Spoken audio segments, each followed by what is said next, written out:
در حقیقت انسان کی روح اور ذات باری تعالی ان کے مابین ایک ربط اور تعلق قائم رہنا چاہیے، غیر مرئی نظر نہیں آتا، لیکن یہ روح انسانی چونکہ اللہ تعالیٰ ہی کی طرف سے ودیت کی گئی ہے،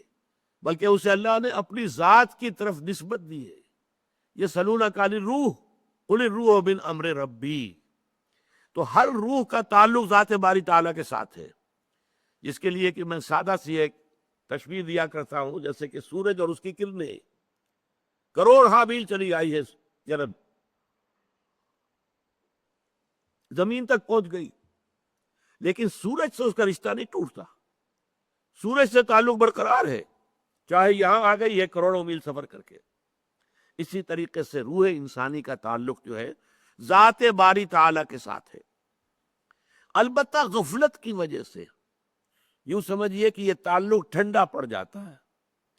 اس کے اندر وہ حرارت نہیں رہتی، وہ گرم جوشی نہیں رہتی، وہ محبت اور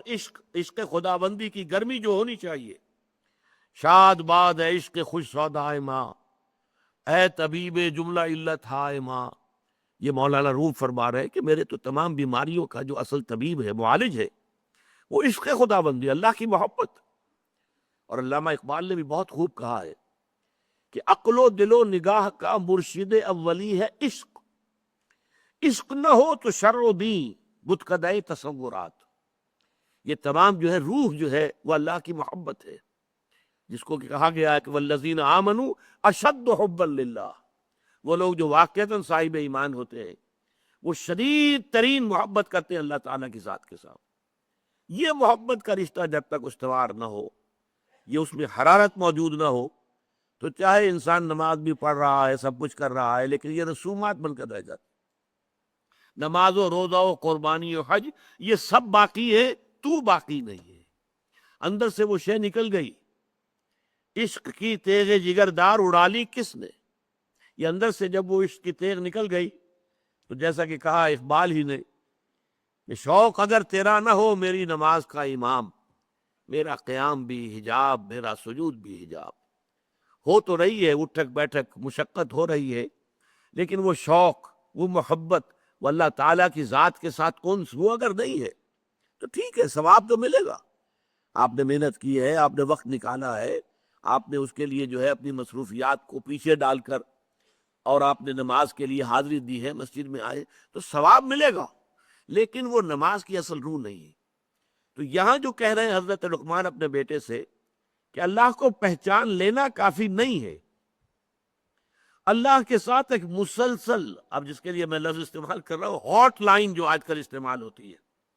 جب تک ایک ہاٹ لائن برقرار نہیں رہے گی، اسی لیے وہ حرارت کے لیے لفظ آیا صلاۃ وہ ہے در حقیقت جو اپنی روح کے اعتبار سے بندے اور رب کے درمیان ایک ہاٹ لائن کا یعنی ایک کام کرنے والی شے ہے۔ اسی لیے فرمایا گیا صلاۃ معراج المومنین، یہ نماز جو ہے اہل ایمان کے لیے معراج کے حق میں، معراج کے درجے میں۔ معراج میں مکالمہ ہوا تھا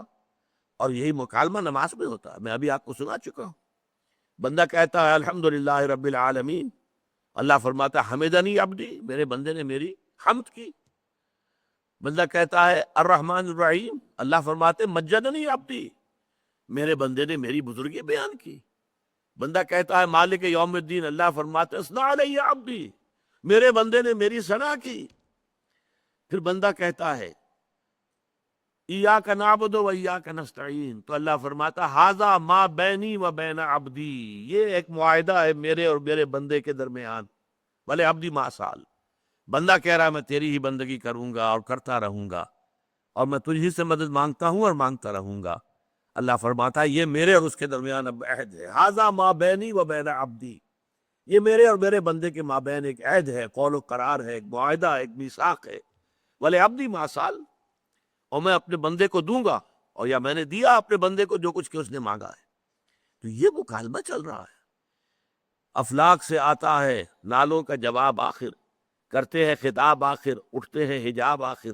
یہ انسان بسا اوقات نماز میں، اور خاص طور پر تنہائی کی نماز باجماعت میں یہ کیفیت بہت کم جو ہے انسان کو حاصل ہو سکتی ہے۔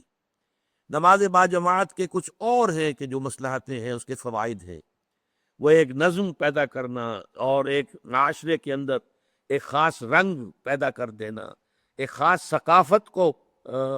لے آنا، بروئے کار لے آنا، یہ در حقیقت اس کے خارجی اور اجتماعی جو ہے وہ مفادات اور مصلحتیں ہیں، بہت زیادہ غالب ہیں اس کے اوپر۔ اس میں جو ہے وہ داخلی رابطہ جو ہے انسان کا وہ اتنا نہیں ہو سکتا، اس لیے کہ کسی وقت آپ کا جی چاہ رہا ہے کہ ابھی آپ تسبیح اور کہیں رکوع کے اندر، امام کہتا ہے سمع اللہ لمن حمدہ، اور آپ کو سر اٹھانا پڑے گا۔ اب چاہے وہ آپ کی طبیعت کر رہی تھی، آپ سجدے بھی اندر سر رکھ کر آپ کی طبیعت چاہ رہی ہے کہ ابھی طویل ہو سجدہ، میں نے اپنے رب کے قدموں میں اپنا سر رکھ دیا ہے تو میرا یہ سجدہ طویل ہو جائے، لیکن وہ تو حکم ہوگا امام کا اللہ اکبر اور آپ کو سر اٹھانا ہوگا۔ تو وہاں ڈسپلن، نظم، اجتماعیت، تنظیم، معاشرے کی ایک ثقافت، ایک خاص رنگ، یہ اس کی برکات اجتماعی جو ہیں وہ زیادہ پیش نظر ہے باجماعت نماز میں اور فرض نماز میں۔ یہ جو چیزیں جو میں گنوا رہا ہوں یہ نفلی نمازوں میں ہوتی ہیں، انفرادی، انسان اکیلا ہو، تنہا ہو، اور کوئی اس کے آگے پیچھے موجود نہ ہو، دائیں بائیں موجود نہ ہو، کوئی دیکھنے والا نہ ہو، اس وقت جو ہوتا ہے براہ راست اللہ تعالیٰ کے ساتھ۔ اسی لیے ضمن میں تہجد کی نماز جو ہے اصل اہمیت اس کی ہے کہ اس وقت انسان جو ہے، انسان کے اور اللہ کے درمیان پھر کوئی چیز وہ جو ہے حائل نہیں ہے، کوئی درمیان میں جو ہے حارج نہیں ہے، بلکہ یہ کہ براہ راست جیسا کہ سورہ مزمل میں فرمایا ان ناشئۃ اللیل ہی اشد وطئا واقوم قیلا، جو بات کہی جاتی ہے وہ سیدھی جاتی ہے، سیدھا کلام جاتا ہے،